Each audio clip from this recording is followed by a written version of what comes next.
n'a pas été assez efficace pour empêcher à ton amour d'accomplir l'œuvre salvatrice. À toi l'honneur, la gloire, la magnificence, le maître des temps et des circonstances. À ton nom nous avons prié au nom de Jésus. Amen. Que le Dieu des saints vous bénisse. En ce dimanche matin où nous sommes, je dirais, bénéficiaires de sa présence, de son amour. Vous pouvez sentir même là où vous êtes, dans vos maisons, combien cette présence est si réelle, profonde et puissante pour toucher, influencer et affecter des vies. Ainsi, nous voulons témoigner toute la gratitude à l'Esprit de Dieu qui est présent à ces rendez-vous matinal. Alléluia. Nous ouvrons nos Bibles dans le livre de Matthieu 23, où nous voulons clôturer notre pensée que nous avons introduite depuis pratiquement la fin du mois de juin sur la direction divine. Ainsi, le sous-thème de ce matin, c'est les choses qui arrivent lorsqu'un homme n'a pas saisi la direction divine. Les choses qui arrivent lorsqu'un homme, une femme, une personne n'a pas saisi la direction divine. Matthieu chapitre 23, nous allons lire à partir du verset 37, où ce texte me poignarde dans les cœurs lorsque je les lis. Il est dit: Jérusalem, Jérusalem, qui tue les prophètes et qui lapide ceux qui te sont envoyés. Combien de fois ai-je voulu rassembler tes enfants, comme une poule rassemble ses poussins sous ses ailes, et vous ne l'avez pas voulu. Écoutez la conséquence. Alors Dieu dit au verset 38, voici votre maison vous sera laissée déserte, car je vous l'ai dit, vous ne me verrez plus désormais, jusqu'à ce que vous disiez, béni soit celui qui vient au nom du Seigneur. Il est vrai que ces textes, mes amis, parlent de Jérusalem, la ville ou la capitale d'Israël. Cette ville qui avait reçu les promesses qu'un jour, il verra les saluts. Car le prophète Zacharie l'a si bien prophétisé dans Zacharie chapitre 9, verset 9, il dit: sois transporté dans l'allégresse, fille de Sion. Il dit: éclate de joie, fille de Jérusalem, car voici ton roi vient vers toi, assis sur un âne, le petit d'Inanès. Jérusalem était donc cette ville choisie de Dieu. La ville où Dieu voulait éclater sa gloire, manifester sa toute-puissance, parce qu'elle regorgeait les promesses divines. Hélas, lorsque le temps fut arrivé, ou je dirais même, avant que le temps du Messie ne puisse arriver, plusieurs fois le Seigneur a fait précéder, le Seigneur a fait défiler des prophètes. Il a fait défiler des envoyés, des gens qui avaient comme mission de doter Jérusalem de la pensée prophétique, de doter Jérusalem des capacités spirituelles, afin de savoir décortiquer, de comprendre les temps messianiques. Mais Jérusalem, dans leur conscience, se retrouve en train de tuer ses prophètes. Jérusalem se retrouve en train de tuer les envoyés, des personnes qui sont censées préparer le chemin. Car rappelez-vous de Jean-Baptiste, lorsqu'on lui posa la question s'il était le Christ, et qu'il dit qu'il ne l'était pas, on lui dit: qui es-tu donc, afin que nous allons faire rapport à ceux qui nous ont envoyés. Jean-Baptiste a dit: je ne suis que la voix de ceux qui crient dans le désert, aplanir les schémas de celui qui viendra.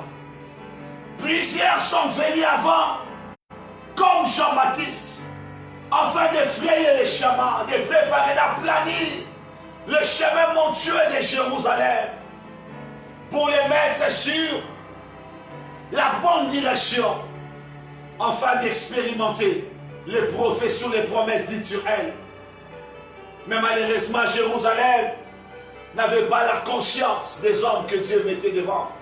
Et qu'est-ce qu'il faisait? Il lapidait les prophètes. Il tuait les envoyés. Combien de prophètes sont morts avec des prophéties? Peut-être qu'ils n'avaient pas fini de libérer sur Jérusalem. Combien des envoyés ont été sciés, lapidés. Ils ont été même précipités sur les hauts des montagnes. Ils n'ont pas fini de donner l'insigne de l'Éternel. Ils n'ont pas fini de préparer Jérusalem. Qui se sont retrouvés enterrés par ces peuples qui étaient censés les recevoir.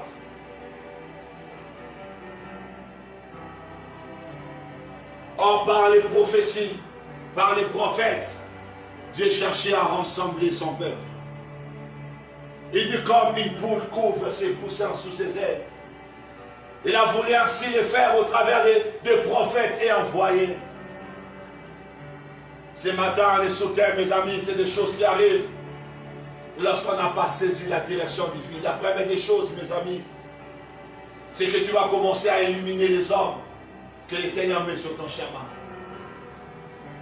Tu vas commencer à illuminer les personnes que Dieu a préparées pour toi. Vous savez, il n'y a pas de destinée sans homme de destinée. Dans chaque destinée, Dieu envoie toujours des hommes, des femmes qui viennent préparer une personne afin de vivre sa destinée. Parce qu'aucun homme ne se suffit en lui-même pour accomplir ou vivre des choses que le ciel a prévu de faire avec lui. Mes amis, nous avons toujours besoin des hommes à nos côtés, des hommes providentiels, des hommes guides, des hommes parchemins, qui ont la mission de préparer notre destinée, de nous préparer en fonction de notre destinée, de préparer notre destinée afin que nous ne passions pas à côté. J'ai appris avec Dieu, lorsque Dieu appelle un homme, il appelle aussi des hommes pour l'accompagner. Quand Dieu appelle un homme, car rappelez-vous, Dieu a appelé, il a appelé Moïse. Alors que Moïse est au sommet de la montagne en train de recevoir les instructions de la construction du tabernacle, Dieu dit à Moïse, je vois aussi Bethsaël. Moïse, qui était l'appelé de Dieu, n'allait pas par lui-même bâtir le tabernacle. Car lorsque Dieu appelle un homme à qui il donne une vision, il appelle des hommes à ses côtés pour l'aider à accomplir la vision. Aucune personne ne peut accomplir la vision de Dieu par lui-même. Nous avons toujours besoin des hommes et femmes qui doivent nous accompagner sur le chemin de la destinée.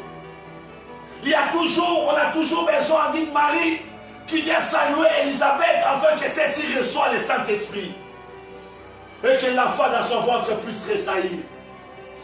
Moïse a besoin de Bethsaël car lui a la connaissance, il a la sagesse de manipuler les instruments afin de bâtir le temple. Mes amis, aucun homme ne se suffit par lui-même. La Bible nous présente Goliath comme un homme imposant par sa taille, au point qu'il inspirait la fureur aux personnes qui voulaient se mesurer à lui. Et lorsque vous lisez ce qu'on donne comme description de l'armure de Goliath, c'était une armure de haute facture, d'un poids qu'on ne peut imaginer. Cet homme qui faisait trembler toute l'armée d'Israël. Mes amis, ne portez pas lui-même toutes ces armures. La Bible dit qu'il y avait un jeune homme à ses côtés qui aidait Goliath à porter ses armes. Qui que tu sois dans la vie, quel que soit le degré de ton intelligence, de ta connaissance, tu ne pourras te suffire par toi-même. Tu auras toujours besoin des hommes et femmes à tes côtés pour t'aider à accomplir la mission que Dieu t'a donnée. Ainsi, Jérusalem, c'était la ville de Dieu. La ville qui avait logé les temples. Dans les temples, il y avait toutes les ustensiles qui manifestait ou qui attirait la gloire de Dieu. Mais malgré cela, il fallait des prophètes, il fallait des envoyés pour préparer Jérusalem à la destinée glorieuse à laquelle elle était destinée. Mais malheureusement, ils se retrouvent en train d'éliminer, en train de tuer des personnes censées les préparer. Combien de fois n'avons-nous pas tué par notre langue des personnes que Dieu a mises sur notre chemin? Mon ami, tu ne te suffis pas par toi-même. Oh, puis-je encore rappeler à quelqu'un que Jésus était 100% homme, 100% Dieu. Mais rappelez-vous encore à Gethsemane, alors qu'il était face à la coupe qu'il était censé voir. Dans l'humanité, la frayeur s'est emparée de Jésus. La Bible dit, étant en agonie, dans l'angoisse, Jésus a commencé à prier. Il dit au Père, si tu peux éloigner de moi cette coupe. Parce que la nature humaine commençait à trembler face à la coupe qu'il était censé boire.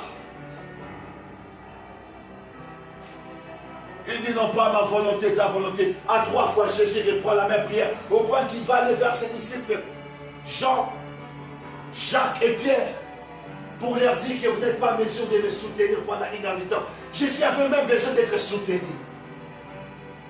Il avait besoin d'une équipe d'intercession à ses côtés.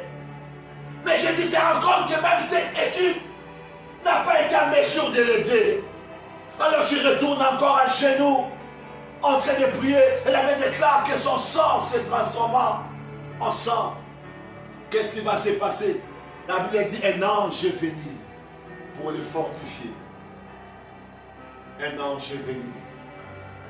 Laisse-moi te dire que Jésus est Dieu, il est créateur. L'ange est la créature. Mais dans la peau de l'humanité, Jésus a été secouru, fortifié par un ange. Et lorsque l'ange l'a fortifié, Jésus s'est levé afin de prendre la coupe de la colère de Dieu pour le salut de l'humanité. Si Jésus a été fortifié par un ange, à côté de plus forte raison, toi et moi avons-nous besoin des gens à nos côtés pour nous fortifier. Ça arrive des moments où nous sommes affaiblis, où nous avons comme l'impression que nous sommes en train de perdre la vision. Nous avons l'impression d'être en retard, que nous ne sommes pas à la hauteur des choses que Dieu attend de nous. Combien de fois n'avons-nous pas sombré dans des angoisses en se disant, est-ce que réellement Dieu me veut? Est-ce que Dieu m'a appelé? Est-ce que Dieu m'a destiné? Combien de fois n'avons-nous pas voulu rebrousser chemin? Abandonner les choses pour lesquelles Dieu nous a destinés. Mais il y a toujours des hommes qui sortaient de nulle part pour nous fortifier d'une manière ou d'une autre. Ils ont été comme des prophètes dans nos vies, comme des envoyés. Il y a des gens qui tombent dans nos vies comme un cheveu dans la sauce. Mes amis, si tu ne comprends pas que cet homme a un rôle important à jouer dans ma vie, Jésus pleurera sur toi en te disant que tu tues tes prophètes. Je ne parle pas ici de l'exercice du ministère simplement, mais je parle de tout envoyé de Dieu pour ta vie. Toute personne, grand ou petit, riche ou pauvre, sage ou n'ayant pas l'intelligence humaine, mais si Dieu a placé quelqu'un sur ton chemin, mon ami, il ne faut pas les appeler. Combien de fois par notre intelligence, nous avons déconsidéré certaines personnes parce qu'on s'est dit qu'en lui, rien de bon ne peut sortir. Oh, Philippe a voulu courir les risques de repousser Jésus lorsqu'on vient lui dire que, plutôt Nathanaël, lorsqu'on vient de lui dire que nous avons trouvé le Messie. Il dit quelque chose de bon petit sorti de Nazareth. Oh, combien de fois n'avons pas dit aussi quelque chose de bon petit sorti de cet homme, de cette femme? Nous les avons traités comme des Nazirs, comme des gens de Nazareth et ils n'ont rien à nous apprendre. Il fallait que Philippe insiste pour dire à Nathanaël, il dit viens et vois. Et lorsqu'il a vu de lui-même, il était estomaqué, il était ébahi. Quand il a vu le Seigneur, mes amis, il y a beaucoup de personnes qui sont passées à côté de leur destinée parce qu'ils n'ont pas s'identifié. C'est lui que Dieu avait mis sur son chemin. Vous savez, la plupart d'entre nous, les hommes, nous cherchons ce qui frappe les regards. Quand quelqu'un a bonne apparence, il s'exprime bien, on a tendance à les rapprocher vers nous. Oh, dans l'église, des fois, on voit, lorsque des personnes habillées somptueusement entrent, il a parqué une belle voiture là-dehors, combien on veut lui accorder toute l'attention. On veut lui accorder les privilèges. Mais lorsque certains viennent avec une apparence faible, et ça, l'apôtre Jacques le dit dans le livre de Jacques, parlant au protocole de combien ils sont discriminatoires dans la manière de classer les gens à l'église. Nous disons à certaines personnes, non pas toi, tu n'as pas l'aspect qu'il faut, tu n'as pas le design. Vous savez, la sagesse infinie de Dieu consiste à cacher des choses grandioses dans des apparences vides pour confondre les sages. Lorsque les gens voyaient Jésus, ils ne pouvaient pas s'imaginer que c'était lui le Messie. Des fois, derrière cette petite chose que tu vois, Dieu cache la grandeur. Derrière cette petite, ces petits, d'une apparence faible, peut se cacher une grande destinée. La Bible parlant de Jésus, il dit, il s'est levé devant tous comme une faible plante. Comme un rejeton qui sort de terre desséché. C'est de cette manière qu'on parle de lui. Mais qui savait que derrière celui qui s'est levé devant tous comme une faible plante, c'est caché cette phrase célèbre qu'aucun prophète n'a pu prononcer. Qu'était l'instant, tout est accompli. Des fois, certaines personnes que nous rejetons ont l'accomplissement des choses que nous prions, des choses que nous demandons à Dieu. Mais par l'apparence faible de ces gens, nous les éloignons de nous. Jérusalem tuait ses prophètes comme nous avons l'habitude d'éloigner les gens vers nous. Écoute-moi très bien. Parce qu'Israël n'avait pas discerné son Messie, il est passé à côté de son salut. Quand ton Messie vient vers toi, il vient avec ton salut. Et si tu n'as pas saisi ton Messie, tu passes à côté de ton salut. Ils ont raté le salut. Pourquoi?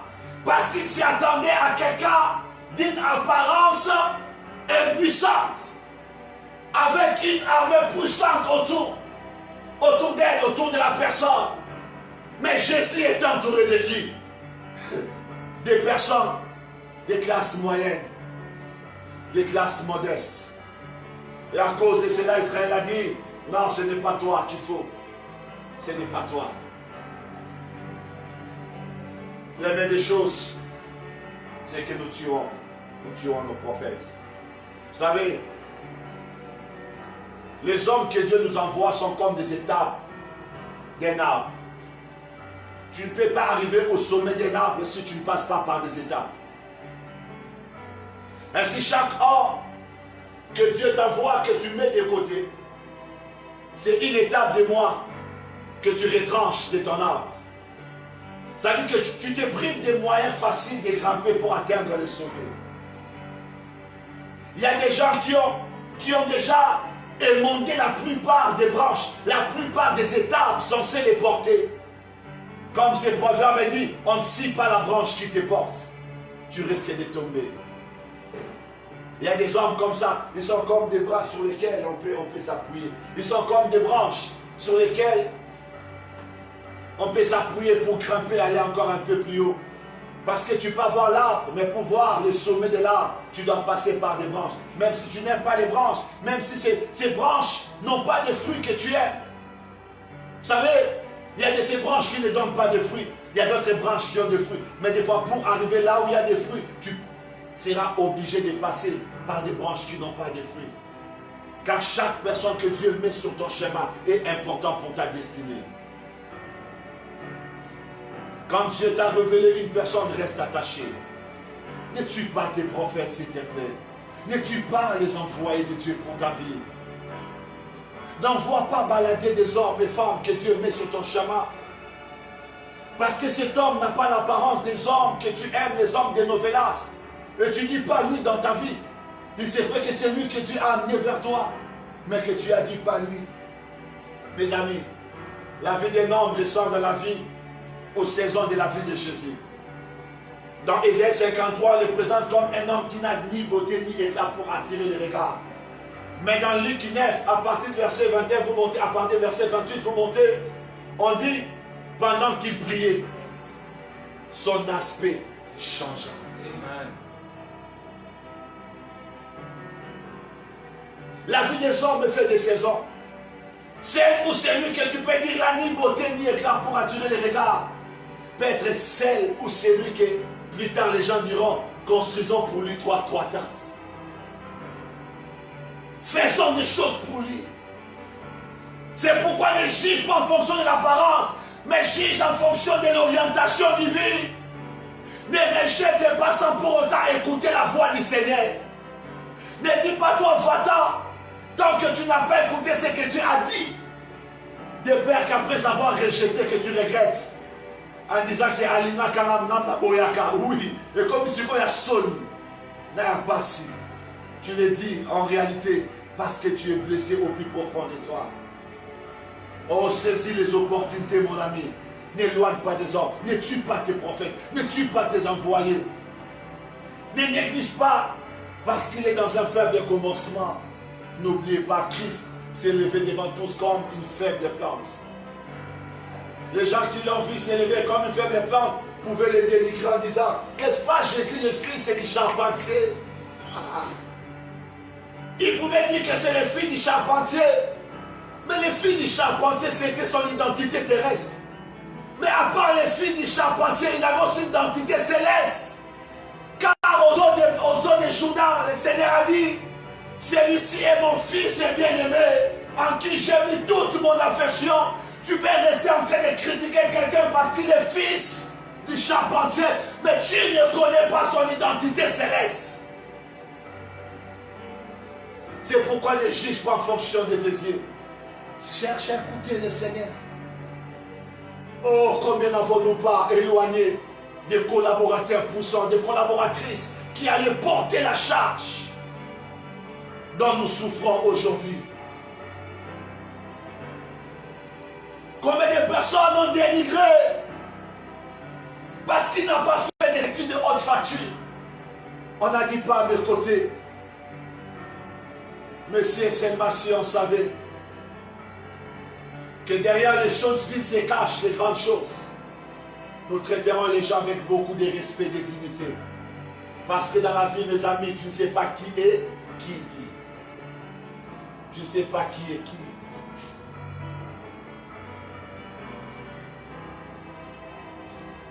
Tu ne sais pas qui est qui. J'ai vu des footballeurs devenir des présidents de la République. J'ai vu un acteur comédien devenir président de la République. Tu ne sais pas qui est qui. Ne néglige jamais quelqu'un dans ta vie. Ne tue pas quelqu'un par ton regard. Combien de personnes avons-nous pas tué par des regards fusillants, des regards poignants? Une personne qui passe devant toi, tu les toises en les tuant pas. Que Dieu nous en préserve. Que nous ne tuons pas nos prophètes. Que nous ne tuons pas nos envoyés. Que nous ne regardions pas l'apparence. Que nous ne tombons pas dans le piège de Samuel, qui lorsqu'il a vu le grand frère de David, il a dit, assurément c'est lui. Pendant qu'il disait assurément c'est lui, en principe, c'était celui dont son intelligence pouvait dire, assurément ce n'est pas lui. Parce que David n'avait même pas de critères. Des personnes qui entraient dans les critériums des hommes. Car n'oubliez pas que c'est Samuel qui avait établi Saoul. Et lorsqu'on parle de la description de Saoul, je suis sûr que Samuel partait sur base de Saoul pour voir le futur roi d'Israël. Mais des fois, Dieu peut partir de gauche à droite, où tu as comme l'impression que c'est le jour et la nuit. Oui, c'est les méthodes les méthodes stratégiques de Dieu. Afin que personne ne tire gloire. Ne tue pas tes prophètes, s'il te plaît. Ne tue pas tes enfants. N'élimine pas ces hommes. La deuxième des choses, écoute ce que Dieu dit au verset 38. Il dit, voici votre maison vous sera laissée déserte. La deuxième des choses, c'est qu'à force de tuer tes prophètes, à force de tuer tes envoyés, à force de tuer les hommes et femmes providentiels, des hommes étapes, des hommes bras, que Dieu met sous ton chemin, qu'est-ce qui arrivera? C'est que tu risques de te retrouver un jour, ta vie ressemblait à un désert. Ta vie ressemblait à un désert. Tu risques de te retrouver dépouillé de tout. Privé de tout ce qui pouvait faire de toi un homme de gloire, une femme de gloire. Tu risques un jour de te retrouver dépouillé de tous les galants. C'est pourquoi mon ami ne néglige pas les hommes et les femmes. Parce que c'est eux qu'ils amènent dans ta vie la provision qu'il faut, la touche qu'il faut. La touche qu'il faut. Oh Seigneur, aide-nous. Un jour, après avoir parlé durement à une de mes filles, j'étais allé chez elle et je la parlais tellement dur.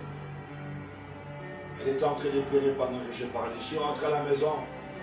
Quelques heures après, je vois un message qui entre dans mon téléphone et je vois que c'était son numéro.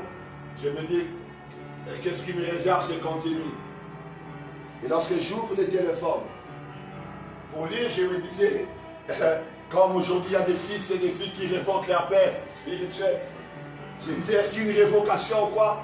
Et en lisant, je suis tombé sous ces écrits que je peux encore revoir et sentir l'émotion que j'avais ces jours-là. Je disais, Père, tu es trop dur à mon endroit.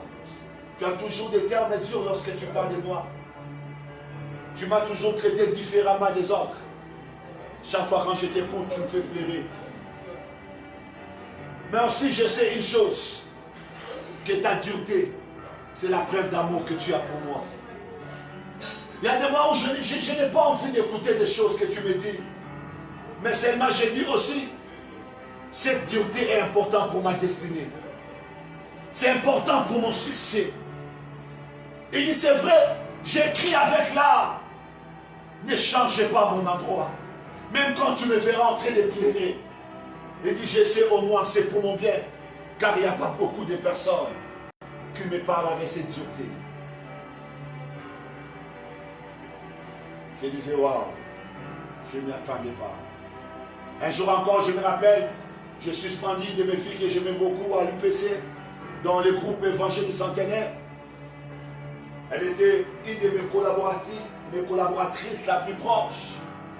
Et je l'aimais énormément, cette fille. Elle était bien présente dans ma vie. Alors je l'ai suspendue. Elle n'en revenait pas que je l'avais suspendue. J'avais suspendu pour une année. Elle n'en revenait pas. C'est une fille aînée de ses parents, une fille très gâtée, à qui on n'a jamais refusé quelque chose. Et c'était la première fois dans sa vie qu'on le suspende. Vous imaginez, elle a pleuré presque plus d'un mois. Elle ne voulait même plus manger. Ses amis venaient me supplier. Les gens venaient déjà m'appeler des partout. S'il te plaît, coordonnateur, revois ta décision. Elle est tombée malade. Elle ne mange plus.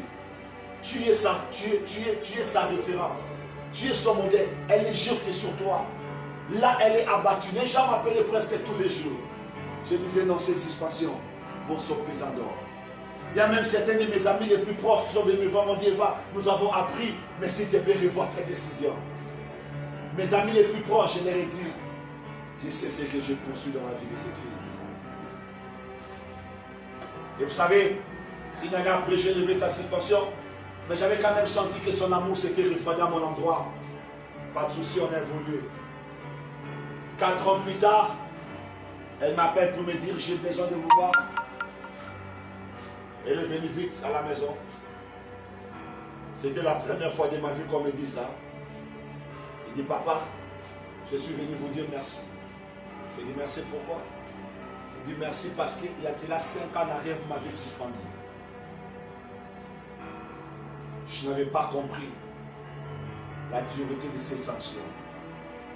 Mais m'a dit, c'est passé telle chose à l'église. J'étais le seul à ne pas réagir au cours de la réunion parce que la fraternité commençait à briser certains principes du ministère. Plus de respect à l'endroit des responsables. Ainsi, les responsables avaient suspendu tous les ouvriers du département. Et elle était la seule ouvrière qui n'était pas suspendue. Elle a dit, depuis les jours que tu m'avais suspendu, j'avais appris que même quand j'ai ri avec un homme de Dieu, je n'en fais pas un ami. Il dit, c'est la leçon que j'ai retenue. Et pendant que tout le monde commençait à blaguer avec les responsables, il était tellement gentil. On ne s'y attendait pas à ce que la sanction soit aussi sévère.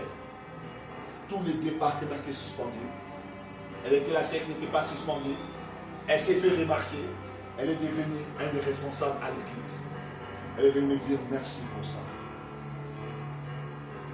Il y a des personnes, leur vie ressemble aujourd'hui à des déserts. En fait, ça ressemble à des environnements, à des endroits sans vie. Vous sentez que ce n'est qu'une peau qui se promène. Mais en réalité, c'est une personne qui n'a plus d'espoir. C'est une personne qui ne dégage plus l'aura de la vie. C'est une personne qui n'a plus l'ambiance de la vie. Il est dépouillé. Vous savez, les gens n'aiment pas aller habiter dans les déserts. Hein. Personne ne rêve des déserts. Et ça arrive à un moment donné où les gens ne rêvent plus de toi.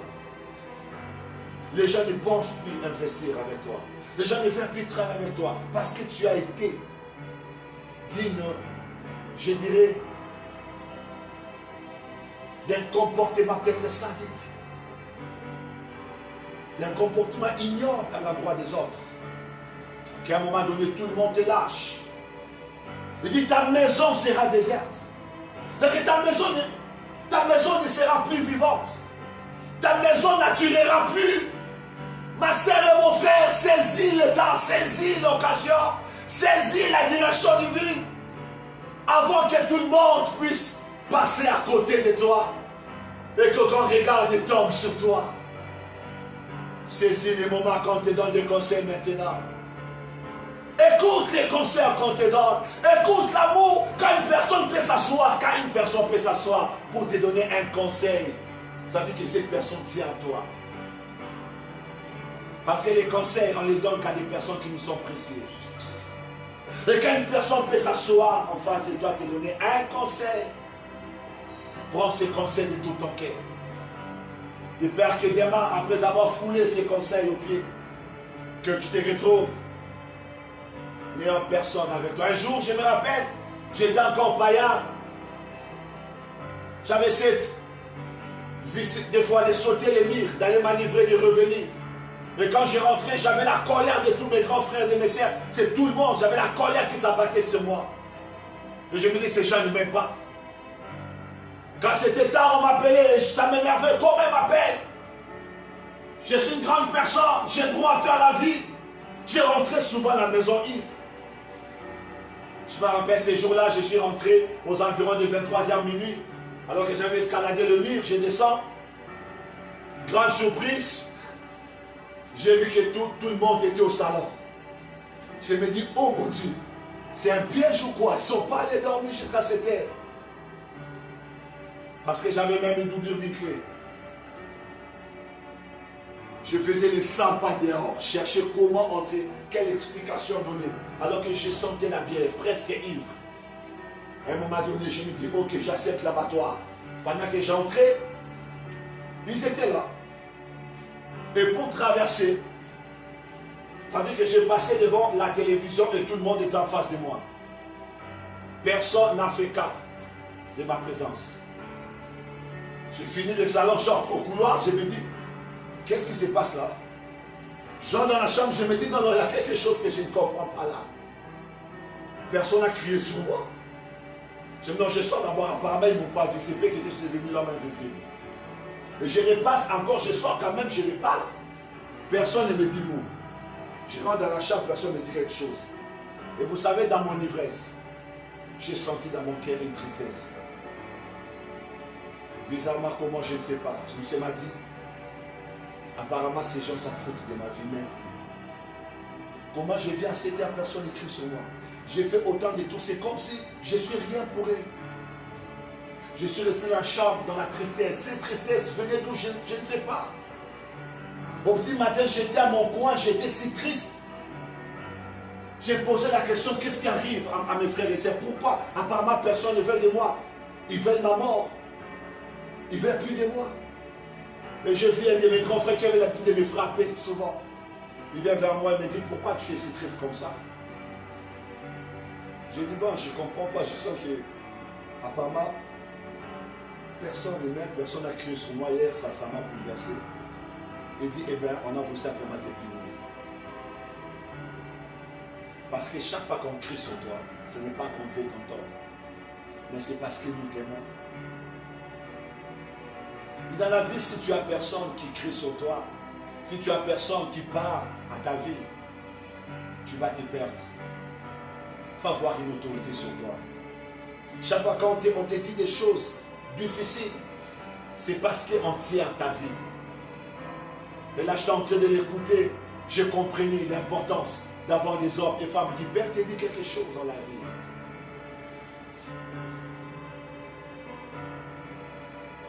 Saisis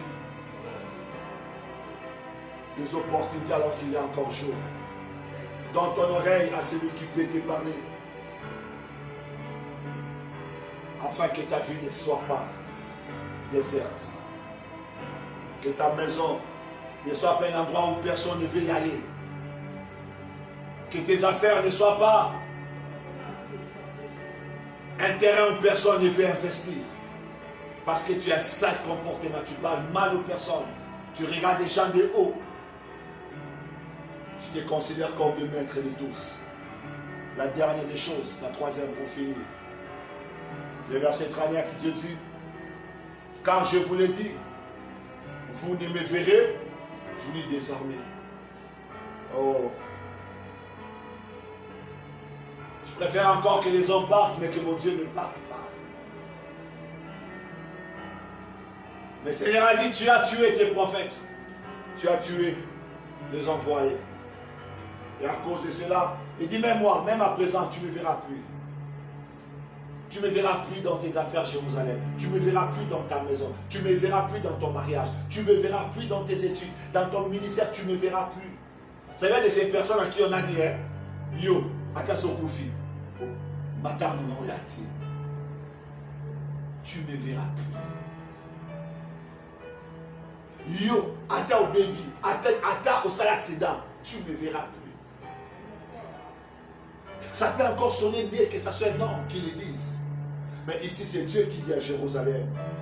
Il dit, je vous l'ai dit, vous ne me verrez plus désormais. Il dit, jusqu'à ce que vous disiez, béni soit celui qui vient au nom du Seigneur. La troisième des choses, mes amis, c'est que vous envoyez Dieu à une année ultérieure. Une année ultérieure.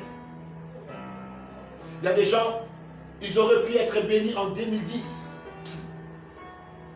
Mais ils ont envoyé Dieu à une année ultérieure. Et se retrouvent encore en 2020 en train de souffrir des choses pour lesquelles ils devraient devenir des maîtres.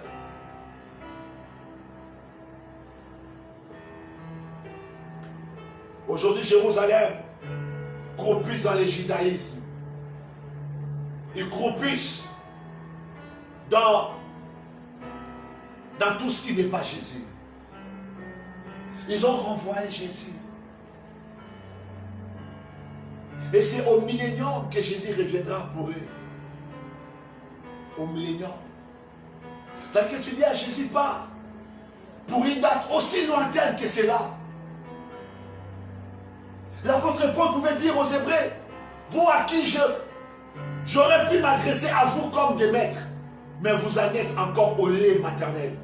Il y a des gens, en principe, ils devraient déjà avoir une stature élevée de la vie. Mais ils sont encore au lait maternel. Pourquoi? Parce que toutes les fois qu'il y a des opportunités de leur vie, ils ont renvoyé Jésus. Et Jésus a dit, je m'en vais, vous ne me verrez plus, jusqu'à ce que vous disiez, béni soit celui qui vient au nom du Seigneur. Et ça sera quand? Ça sera au millénium. En fait, ça sera à la deuxième moitié de la grande tribulation qui va introduire le millénium. Que le Jésus qui avait dit que je m'en vais, vous ne me verrez plus, reviendra. C'est après combien de siècles? C'est comme ça que la plupart des personnes aujourd'hui, ils sont dans cette phrase. Si j'avais su. Si j'avais su. Mes amis, prends la décision aujourd'hui avant de finir un philosophe. Prends la décision aujourd'hui avant de devenir plutôt un historien. Il y a des gens qui sont devenus des philosophes. Ils commencent à développer des théories et des pensées. Si j'avais su, si je connaissais, dans l'affaire-d'âge, on a comme l'impression qu'on ne fanera jamais. Quand on a les regards des hommes sur nous, on a la force, la vigueur de la jeunesse. On a comme l'impression que nous avons le monde sur nous, ou nous avons le monde avec nous, ou nous avons le monde à notre trousse. J'aimerais dire à quelqu'un, saisis les temps, saisis les opportunités, saisis les moments. Parce que la jeunesse passe comme une fleur fan. La vie passe comme une plante. Tu meurs aussi. Il y a une fin à toute chose. Il y a une fin. Il y a une fin à toute chose. Tu peux prier afin que Dieu illumine les yeux de ton cœur. S'il y a encore le temps de réparer avec les hommes que Dieu envoie, va réparer. Oh, je me supplie que quelqu'un répare. Si ces hommes sont encore en vie, répare. Si cette femme est encore en vie, va réparer avec elle. Va réparer, mon frère et ma soeur, va réparer. Ne fais pas les dire à cuire. Tu risques de tout perdre un jour. Ne fais pas les qui connaît tout. Car c'est Dieu est omniscient. Il est grand temps, alors que ces hommes et femmes ne sont pas encore enterrés. Va vers ton père à qui tu as craché. Va vers ta mère que tu as incité. Va vers tes frères, tes sœurs. Va vers ton pasteur. Va vers ton responsable. Va vers ton patron. Va même vers ton ami. Oh, je dirais même plus loin, va vers ton petit frère. Va vers ta petite sœur que tu as froissé totalement. Va vers ces personnes que Dieu a mis autour de toi. Va réparer avec lui. Il se peut que parmi ces personnes, l'une d'entre elles soit l'envoyé de Dieu. Soit les prophètes de ta vie. Soit une étape, une branche qui te permettra à te poser pour monter un peu plus haut. Va vers ces personnes. Humilie-toi. Il est encore temps, tu peux réparer. La Bible dit chaque matin Dieu renouvelle sa bonté, sa miséricorde. Oh Seigneur Dieu, combien nous avons besoin de toi. Combien nous avons besoin de toi, Jésus. J'ai besoin d'une vie sans conflit avec les autres. Une vie sans rancune, une vie sans lutte, sans combat. Je ne vais pas entrer en compétition avec les hommes. Je ne vais pas entrer en compétition avec la terre entière. Un seul est mon ennemi, le diable. Mais je ne veux pas que mes semblables soient mes ennemis. Oh Seigneur, donne-moi la force à surmonter mon ego, à voir au-delà de ma vision, au-delà de mon regard, que je puisse voir et saisir les hommes que tu places sur mon chemin. Je n'aimerais pas regretter un jour dans la vie disant, si j'avais su. Au contraire, j'aimerais louer l'Éternel d'avoir rencontré ces hommes et femmes dans ma vie. Oh, j'aimerais me réjouir de ces personnes que tu as mis à mes côtés pour dire qu'ils ont été d'un grand appui pour ma vie.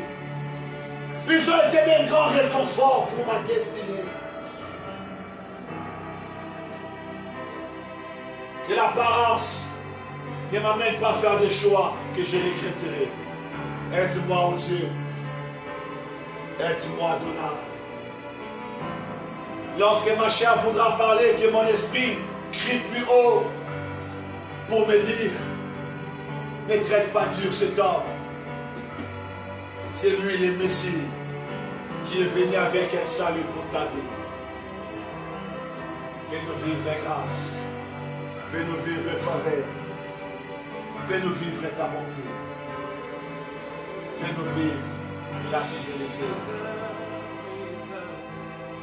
Brise la force du moi qui combat mon âme, qui m'empêche de vrai en moi.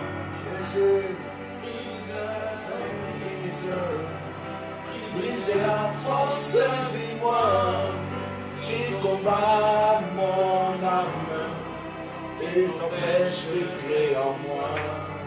Brise l'orgueil dans mon cœur qui s'est élevé comme ennemi. Mais m'empêche au nom Jésus, d'être ton serviteur. un peu plus fort.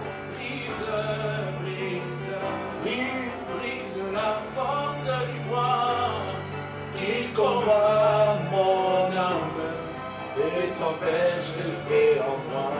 Oh, brise mes capacités. Jésus, Qui en moi assez humble de reconnaître mon Jésus que tu es mon Seigneur. gloire à toi, honneur à toi, magnificence à toi, Seigneur Jésus. Merci pour cette parole, merci pour ce temps, pour ces moments de prière. Merci pour ces cœurs qui cherchent à se réconcilier.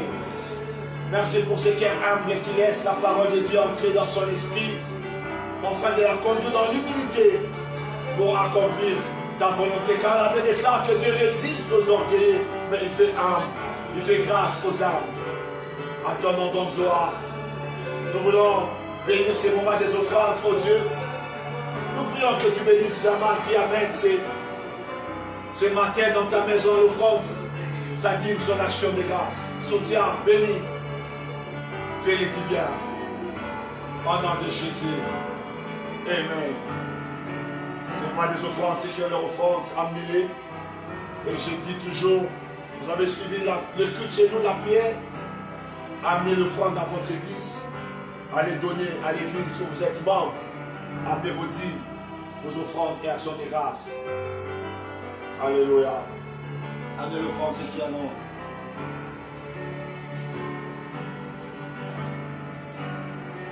Alléluia. Seigneur Dieu, nous bénissons ces offrandes, dîmes, actions de grâce. Bénissons la main qui a donné. Souviens-toi de mon frère et ma sœur. Au nom de Jésus. Amen. Que mon Dieu vous bénisse abondamment, mes amis. Nous avons clôturé notre culte dominical. Nous vous donnons rendez-vous ce jeudi à partir de 21h pour 45 minutes de prière pour ma famille. Ne manque pas ces rendez-vous des intercesseurs, ces rendez-vous des prières, ces rendez-vous des hommes et femmes qui portent le fardeau de leur famille. Et nous allons passer en direct sur notre chaîne, plutôt sur notre page Facebook, C.E Moisson Abondante pour les jeudis. Et les dimanches, nous serons encore là pour notre culte. Nous restons à l'écoute des autorités qui ont déjà annoncé la levée de la mesure d'urgence en date du mardi 21. Et nous sommes à l'écoute de savoir comment le déconfinement se fera. Et par ça, nous allons vous donner tous les programmes de nos cultes ordinaires lorsque les choses vont reprendre. Mais n'oubliez pas, nous sommes là chaque jeudi, 21h, juste à 21h45 et le dimanche de 10h à 11h. Et nous vous prions aussi de vous abonner sur notre page, sur notre chaîne YouTube dénommée Pasteur Eva Kassana, où vous aurez toutes nos prédications en ligne. Que Dieu vous bénisse abondamment. Merci. Seigneur, réveille-moi quand sur toi, pour que je ne m'oublierai pas, même quand le cœur sera atteint de douleur, d'amertume. Lorsque je saurai que c'est toi, Jésus, je me contenterai de ma situation, oh Seigneur.